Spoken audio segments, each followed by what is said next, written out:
कलाम खुदा में से फिलिपियों की कलीसिया को लिखा गया पौलुस रसूल का खत दूसरा बाब है। फिलिपियों दूसरे बाब की 12वीं आयत से 15वीं आयत तक हम पढ़ेंगे। कलाम खुदा में से आज का पैगाम, आज का मौजू, चिरागों की तरह दिखाई देते हो। हालेलुया। आज का मौजू क्या है? चिरागों की तरह दिखाई देते हो। ईमानदारों को कहा गया है। फिलिपियों दूसरे बाब की 12वीं से 15वीं आयत तक हम पढ़ेंगे। ये तिलावत हम खुदा के कलाम में से सुनेंगे। खुदा की खादमा एस्टर पढ़ने में हमारी रहनुमाई फरमाए। जी। खुदा के कलाम मुकद्दस में यूं रकम है, पास ए मेरे अजीजो, जी। जिस तरह तुम हमेशा से फरमाबरदारी करते आए हो, उसी तरह अब भी ना सिर्फ मेरी हाजिरी में, ये बड़ा खास पॉइंट है, ना सिर्फ मेरी हाजिरी में बल्कि इससे बहुत ज्यादा मेरी गैर हाजिरी में डरते और कांपते हुए अपनी निजात का काम किए जाओ, क्योंकि जो तुम में नियत और अमल दोनों को अपने नेक इरादा को इंजाम देने के लिए पैदा करता है, वो खुदा है। आगे जी।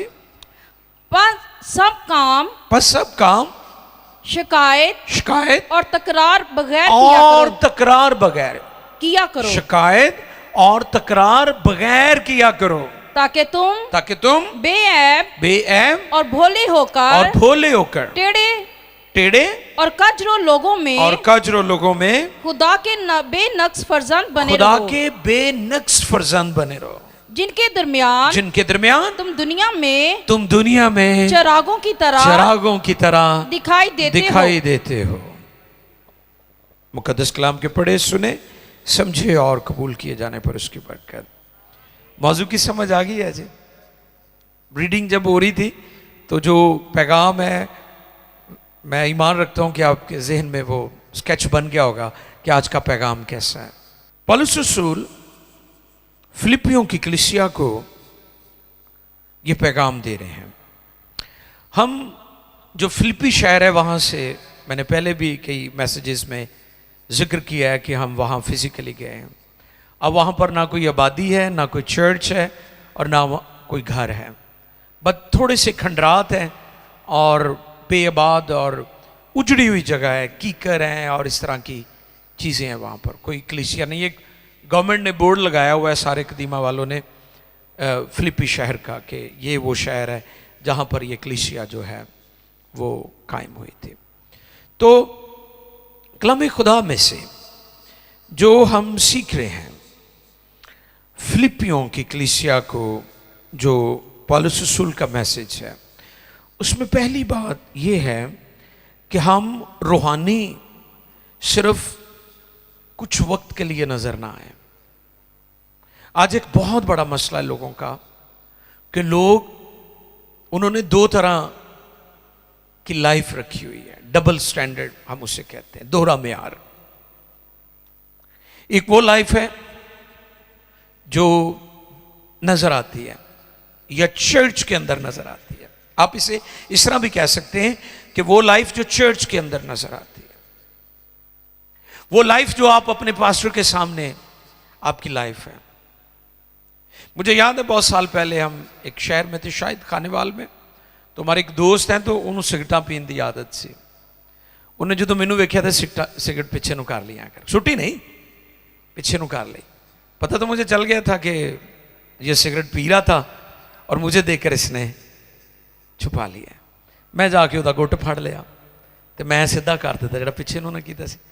मैं कहा जी आप भाजी की है? कहते ओ जी मैं ताड़ी बड़ी इज्जत करना। तो मैंने उनसे दरखास्त की क्या की? मैंने कहा भाई आप मेरी इज्जत ना करें, वो खुदा जो आपको पीछे से ऊपर से देख रहा था ना, उसकी इज्जत करें। ये कितना जरूरी है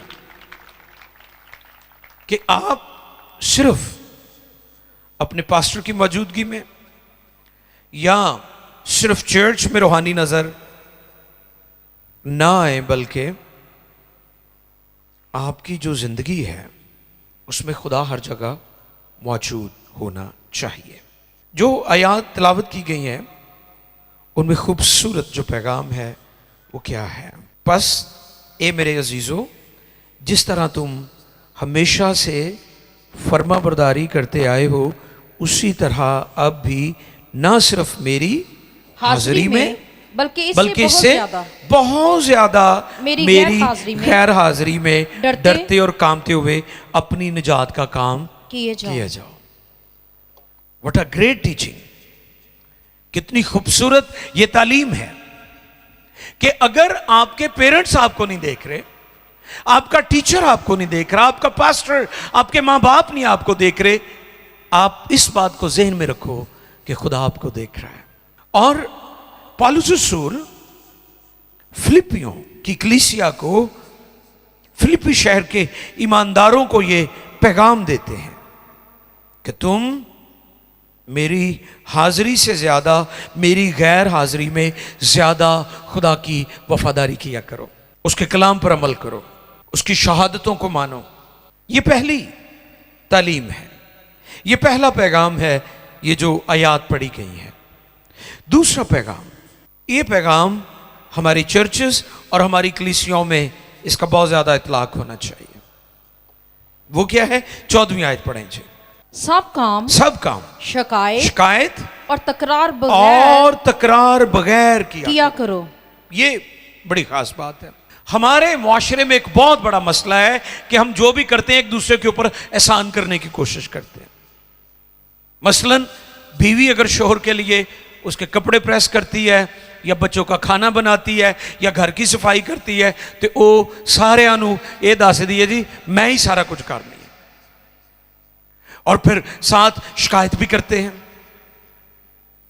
और अगर कोई घर में काम हो रहा है तो जता जता कर कहते मैं भी तेनू लैके जाना, मैं भी तेनू ड्रॉप करके आना, मैं भी स्यापा करना, वगैरह वगैरह। हम तकरार ज्यादा करते हैं। कलाम खुदा में आपको पता है मसीही क्यों ईमानदारी से ड्यूटी करते हैं? क्योंकि मसीहों को बाइबल मुकद्दस में यह तालीम दी गई है, जो काम करते हो जी से करो, और यह जानकर करो कि खुदावन के लिए करते हो, ना कि आदमियों के लिए। हम हुकूमतों के लिए काम नहीं करते, हम खुदा के लिए कर रहे होते हैं।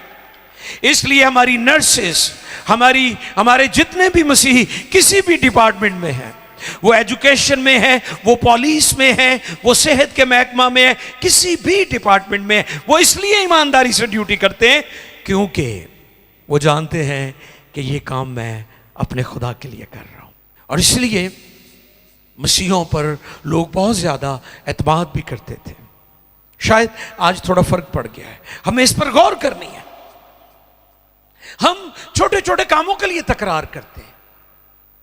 छोटा सा काम किसी को कह दिया जाए, वो बहस करता है, तू भी तो कर ही सकता है ना, कोल ही बैठा है ना।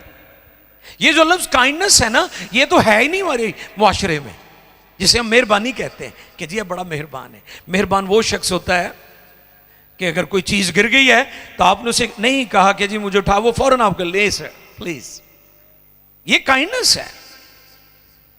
और ये रूह का जो फल और उसकी तस्वीरें, ये उसका हिस्सा है कि आप काइंड हैं। आप तकरार कब करते हैं? जब आप के अंदर मेहरबानी वाली जो बात है ना, काइंडनेस जो है वो नहीं है। आज के ईमानदार के अंदर इसकी बहुत ज्यादा कमी है। हम चर्च में आप देख लें, चर्च में भी अगर हम कोई काम करते हैं तो हम ऐसे कर रहे हैं जैसे हम पास्टर के ऊपर कोई एहसान कर रहे हैं, पास्टर के लिए कर रहे हैं। या बच्चे कहते हैं मां बाप के लिए, या मां बाप बच्चों, या बहन भाई आपस में तकरार करते हैं, बहस करते हैं। पौलुस रसूल इस जगह पर फिलिपियों के ईमानदारों को यह पैगाम दे रहा है कि आपने जो कुछ भी करना है, ना तो उसमें तकरार होनी चाहिए और ना उसमें शिकायत होनी चाहिए, उसमें मेहरबानी होनी चाहिए। आपको काइंड होने की जरूरत है।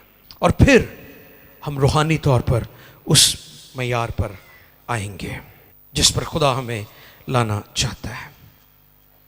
15वीं आयत बहुत ज्यादा खास है। ताकि तुम बेऐब और भोले होकर टेढ़े और कचरों लोगों में। कहां रहते हम? टेढ़े लोगों में तो रहते हैं हम। हमारे इर्द गिर्द जो लोग हैं वो सीधे ने, ਉਹ ਜਲੇਬੀ ਤਰ੍ਹਾਂ ਸਿੱਧੇ ਨੇ, ਜਿਵੇਂ ਜਲੇਬੀ नहीं सिद्धि ਹੁੰਦੀ, इवें दे सिद्धे ने। कहाँ रहते हैं हम, बताएं मुझे। कितने चैलेंज है आपके लिए बतौर ईमानदार, कितना तंग करते हैं लोग आपको, मजबूर करते हैं कि आप बेईमान हो जाए या आप भी करप्शन करें। करते नहीं है ऐसे। हम कहाँ रहते हैं, क्या माहौल है हमारे इर्द गिर्द। सुने जरा यहां पर, ताकि तुम बेऐब और भोले होकर टेढ़े और कचरों लोगों में खुदा के बेनक्स, कौन से जी, बेनक्स फर्जंद बने रहो। बेनक्स किनके दरमियान, टेढ़े कचरों लोगों में। मुझे कल एस्टर ने बताया कि चीचा वतनी से कोई अजीज है मसीह में, वो बड़ी अच्छी फैमिली है, वो तौबा करना चाहते हैं और वो अपनी कुछ प्रॉब्लम्स शेयर कर रहे थे कि हम बपतिस्मा लेना चाहते हैं पादरी साहब से, लेकिन हमारे दिल में जो प्रॉब्लम्स हैं, जो हमारे अंदेशे हैं, खदशात हैं, वो ज़रा क्लियर कर दें कि हम जो हमारा काम है उसमें हमारे लिए कई दफ़ा मुश्किलात होती हैं। एक चीज़ 100 रुपए की है, हम 200 रुपए की देते हैं, या हमारे काम में कई दफ़ा हमें कुछ ऐसा भी करना पड़ता है जो शायद ठीक नहीं है। तो इन्होंने मुझे कहा कि आप इन्हें आंसर करें। मैंने उन्हें बताया कि अगर हम अपनी कोशिश से खुदा के साथ चलना चाहें, हम कभी भी नहीं चल सकते। हम उसके फजल की बदौलत उसके साथ चलते हैं। मुझ में या हम में किसी में कोई खूबी नहीं है कि हम उसकी खिदमत करते हैं या हम बेनक्स हैं, ये उसका फजल है। ये जो हम रास्ते की और पाकीज़गी की और बेनक्स जिंदगी बसर करते हैं, बाय हिज ग्रेस, उसके फजल की बदौलत। और वो फजल जो फजल खास है, मैंने कॉमन एंड स्पेशल ग्रेस के बारे में भी टीचिंग दी थी कि दुनिया और कौमें जो हैं वो कॉमन ग्रेस के नीचे हैं, लेकिन यीशु मसीह पर ईमान लाने वाले स्पेशल ग्रेस के नीचे हैं। आमीन। और जब हम पर फजल खास हो जाता है तो वो काम, वो तौर तरीका, वो ऐसे काम जो शायद जिन पर हम अपनी कोशिश से गालिब नहीं आ सकते, खुदा का पाकरू हमारी मदद करता है। लोग कहते हैं जी कैसे ईमानदारी के साथ हम कैसे। अच्छा, एक और काम पाकिस्तान च ईडे थिंदे शर्मिंदे ने, कहणगे ए तनख्वाह ते उत्तों भी कमा लईदे ने। रिश्वत वाले पैसे कहणगे उत्तों भी कमा लईदे, उन्होंने रिश्वत नहीं कहते। कैसे यार नेक रिश्वतखोर ने, कैसे रासबाज रिश्वतखोर ने रिश्वत को, बेईमानी को, ठगियों को, झूठ को कहणगे उत्तों भी कमा लेने। यह उतली कमाई है तो फिर उत्ते ही लग जाती है, बीमारियां ते इलाज ते उत्ते ही लगनी है। फिर हम बेनक्स हैं उनके दरमियान जो टेढ़े और कजरो हैं। मुझे याद है एक पादरी साहब ने बड़ी खूबसूरत एक मेमोरियल सर्विस पर बात सुनाई। लाहौर में पुरानी बात है, तब रिक्शे के ऊपर मीटर लगा होता था। वो मीटर जो पैसों वाला बताता था कितना ट्रैवल हुआ है। वो कहते कि मैं किसी जनाजे पर गया तो रिक्शे में बैठा, तो जब मैं गया तो 50 रुपए बनाए उसने। फासला सेम था, जब मैं वापस आया तो शायद 30 रुपए बने या 35 बने या 25 बने। तो कहते मैंने कहा यार जब मैं गया था तो 50 रुपए बने थे, ते वापस आया तो 25 या 30 रुपये। वो कहने लगे मैं मसीही हाँ, इसलिए मीटर ठीक चलन दिया। गौर कर रहे हैं? ये मैं बातें आपके सामने इसलिए रख रहा हूं कि जिस दुनिया में आप रहते हैं, आपके दाएं बाएं लोग बुराई करते हुए महसूस ही नहीं करते ये बुराई है। बदी को पानी की तरह पीते हैं लोग। मेरे अजीजों, हमने टेढ़ी दुनिया में खुदा के बेनक्स फर्जंद बनना है। ये हमारा मकाम और एजाज है। जब आप तहिया कर लेंगे ना कि मैंने रासबाजी की, ईमानदारी की ज़िंदगी बसर करनी है, खुदा आपके थोड़े पैसों में भी बरकत डाल देगा। जब आपने तहिया कर लेना ना कि संडे को मैंने चर्च जाना है, तो जो काम आपने संडे के दिन करना था ना, खुदा बाकी दिनों में वो काम भी आपको दे देगा। No excuse. कोई एक्सक्यूज नहीं है इस हवाले से कि आप कहें जी वो मैं की करा जी बच्चों की रोटी कमा रहा सा। अच्छी बात है, मेहनती होना चाहिए। जो कैसर का है, जो खुदा का है, खुदा आप खुदा के हैं, अपना आप खुदा को दें, अपना वक्त खुदा को दें। टेढ़ी दुनिया में खुदा के बेनक्स फर्जंद बनकर रहना है। हम ऐसी दुनिया में रहते हैं जहां हर कोई बेईमान, रिश्वतखोर, झूठ बोलता है और हमें ऑफर्स भी होती है। पता है ना आपको, पहले भाई शाहिद, आजकल वो इंस्पेक्टर हो गए हैं, और उन्होंने जब फैसलाबाद में बड़ी तादाद में मंशियात पकड़ी तो बड़े लोगों ने जो थे ना मंशियात वाले, उन्होंने ऑफर्स की कि जी आप ये हमारे साथ डील कर लें, हमें छोड़ दें। उन्होंने कहा नहीं नहीं ये डील नहीं होनी, मैं इस गल का हलफ लिया है कि मैं इस मुल्क की, इस कौम की खिदमत दयानतदारी ना करांगा। ये पुलिस डिपार्टमेंट की बात है। हमें हर शोबे में अगर आप किसी भी जगह पर हैं, हमने साबित करना है कि हम खुदा के बेनक्स फर्जंद हैं। हमारी जिंदगी, हमारे काम, हमारी लाइफ, हमारा तौर तरीका, हमने बेनक्स होना है। हमने समझौता नहीं करना, हमने कंप्रोमाइज नहीं करना। और फिर लिखा है जिनके दरमियान तुम चिरागों की तरह दिखाई देते हो। वाह, चिराग का काम क्या है? रोशनी, चीजों को रोशन कर देना। यानी आप, वो मेरी बहनें, बेटियां, माएँ, मेरे भाई, खुदा के खादमीन, आप वो लोग हैं। आप खुदा के बेनक्स बेटे और बेटियां हैं, फर्जंद हैं। जब आप लोगों के दरमियान जाते हैं तो आपकी शख्सियत और आपका किरदार लोगों में नुमायां हो जाता है, ये खुदा के लोग हैं। आपका कैरेक्टर बोलता है। हमने कैसे रोशनी बनना है। ये नहीं कि आप तारीकी में गए और आप भी तारीकी बन गए। आप अगर ईमानदार हैं तो आप इस बात का सबूत दें कि आप बिलीवर हैं। अगर आप गाली देने वाले के साथ बराबर गालियां दे रहे हैं तो फिर उसमें और आप में क्या फर्क है? अगर एक शख्स रिश्वत ले रहा है, झूठ बोल रहा है, बेईमानी कर रहा है, ठगी लगा रहा है और आप भी उसके साथ मिल गए तो उसमें और आप में क्या? वो तो तारीकी है और आपको चिराग कहा गया है। आप रोशनी हैं, आप यूनिक हैं, आप मुनफरिद हैं, आप खुदा का नूर हैं। यीशु ने कहा दुनिया का नूर मैं हूं। और फिर खुदा ने फरमाया तुम दुनिया के नूर हो। आपके किरदार से, आपके काम से आपके खुदा की तमजीद होगी। लोग आपके खुदा की तारीफ करेंगे कि ये मेहनती लोग हैं, ये अमानत में खयानत नहीं करते। इस पर गौर कीजिए। जिनके दरमियान तुम चिरागों की तरह दिखाई देते हो। आपने बहुत ज्यादा मुतात रहना है। ये कब होगा? ये तब होगा जब आप, आज से मैं बता रहा था कि रूहानी तौर पर फलदार होने के लिए आपको एक ख़ास इन्वायरमेंट की ज़रूरत है जिसमें रहना ज़रूरी है, और वो खुदा की हजूरी और फेलोशिप है, रिफाकत है जो आप रखते हैं। जब आप उसमें रहेंगे तो फिर खुदा आपको तश्कील देगा, खुदा आपको डिज़ाइन करेगा, खुदा आपको तराशेगा, खुदा आपको ब्यूटी देगा, खुदा आपको बनाएगा उसके माने। जैसे कुम्हार, आपको पता वो मिट्टी का लोथड़ा ही लेता है ना, उसको पहले अच्छे तरीके से उसने बहुत सॉफ्ट किया होता है। जैसे आटा गूंथती हैं बहनें, उस तरीके से उसने उसके ऊपर मेहनत की होती है। इसी तरह जब आप इस प्रोसेस में से गुजर चुके होंगे कि आप पर मेहनत की गई है, आपको गूंदा गया है कलाम के साथ, आपकी फॉर्मेशन हुई है,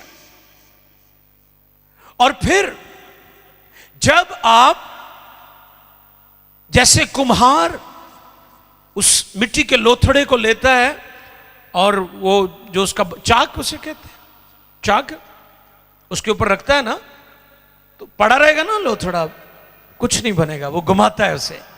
फिर उसके हाथ में आर्ट है और वो आर्ट उसके जहन में है। और जब आप खुदा के हाथ में होंगे तो फिर खुदा आपको तरतीब भी देगा, आपको शेप भी देगा, आप दुनिया में मुनफरिद नजर आएंगे। क्योंकि खुदा ने आपको तैयार किया ऐसी, इसी तौर पर खुदा ने आपको तैयार किया है कि जब आप जाएंगे तो फिर आप उन लोगों जैसे नहीं होंगे जिनके दरमियान आप गए हैं, वो तारीकी हैं और आप नूर हैं। फिर नूर अपना काम करता है। और मैं अक्सर कहता हूं, रोशनी एक ताकत है, तारीकी एक हालत है। रोशनी एक, उसमें ताकत है। जैसे रोशनी आती है तारीकी भाग जाती है, जैसे नूर आता है, जैसे रोशनी आती है, तारीकी ठहर नहीं सकती, क्योंकि तारीकी एक कंडीशन है। और मैं अक्सर ये बात कहता हूं कि रोशनी का ना होना ही एक्चुअली तारीकी है। अगर रोशनी नहीं है ना तो फिर तारीकी है, और अगर रोशनी है तो फिर तारीकी ठहर नहीं सकती। और तारीकी को मैसेज की या तारीकी के साथ मुकाबले की जरूरत नहीं है। तारीकी को सिर्फ रोशनी दिखाएं, दुनिया को सिर्फ यीशु दिखाएं और अपने किरदार में से दिखाएं। एक वो अंजील है जो मैं आपके दरमियान खोलकर बयान कर रहा हूं, एक वो अंजील है जो आपके किरदार में लोगों को नजर आएगी। और यही बात रसूल यहां पर सिखा रहे हैं कि तुम टेढ़े लोगों में, तुम कचरो लोगों में, तुम बुरे लोगों में, बेईमान लोगों में, तारीक दुनिया में, खराब दुनिया में, खराब जहान के अंदर खुदा के बेनक्स फर्जंद हो और रोशनी हो। तुमने रोशनी बनकर दुनिया में उसका जलाल जाहिर करना है। स्टीफनस की गवाही, जब उसे संसार किया जा रहा था तो लोग कहने लगे इसकी शक्ल फरिश्तों जैसी है। वाह, बंदा मरन दिया है। ये बड़ी गौरतलब बात है ईमानदारों के लिए। लोग उसे पत्थर मार रहे हैं, लोग उसे शहीद कर रहे हैं यीशु के नाम की खातिर। वो ये सब बर्दाश्त कर रहा है और लोग कहते हैं इसकी शक्ल, ये एक ऐसी तसल्ली और ये कैसा नूर है जो मार खाते हुए भी चेहरे पर आ जाता है। ये रासबाजी का नूर है, ये ईमानदारी का नूर है।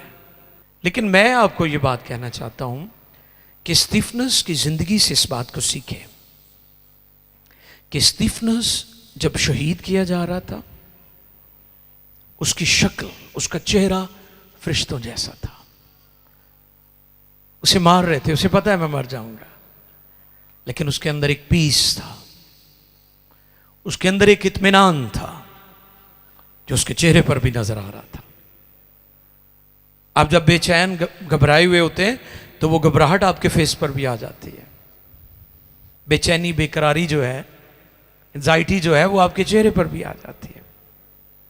लेकिन अगर आपके दिल में इत्मीनान है, पीस है, तो वो फिर पीस आपके फेस पर, आपके चेहरे पर भी जाहिर होता है कि खुदा की तसल्ली इस बहन, इस भाई के दिल में कसरत से है। आपका चेहरा लोगों को, दुनिया को जीत लेता है।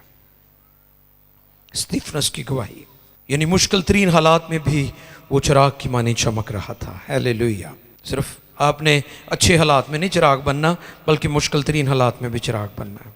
इंजील की मुनादी आप सुनाकर भी इंजील की मुनादी या प्रचार कर सकते हैं, अपने किरदार के जरिए से भी मसीह का जलाल जाहिर कर सकते हैं।